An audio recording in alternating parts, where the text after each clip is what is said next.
फिरौनों ने मिस्र पर 3300 साल तक हुकूमत की थी। तारीख में 33 फिरौन गुजरे हैं। हर फिरौन को तकरीबन 100 साल तक इक़्तिदार मिला था। हज़रत मूसा अलैहिस्सलाम के साथ आखिरी फिरौन का मुकाबला हुआ। ये पानी में डूबा और इसके साथ ही फिरौनों का इक़्तिदार भी डूब गया।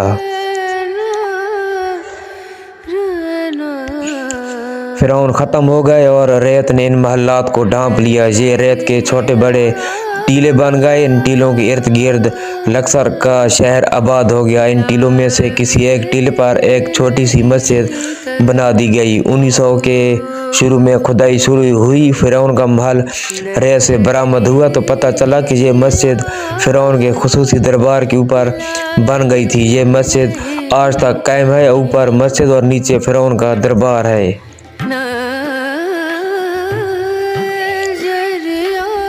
कल शाम सूरज अपनी शुआएं समेट रहा था। हम फिरौन के संगी सतूनों के दरमियान खड़े थे। सूरज की सुर्ख शुआएं नील के पानियों में गुसल कर रही थीं। शाम लक्सर के उफ़्क़ पर आहिस्ता आहिस्ता फैला रही थी। मैं 5000 साल पुराने महल की खिड़की में खड़ा हो गया। मेरे देखते ही देखते सूरज की सुर्खी नील के पानियों में खिल गई और इसके साथ ही फिरौन का महल अजान की आवाज़ से गूंज उठा।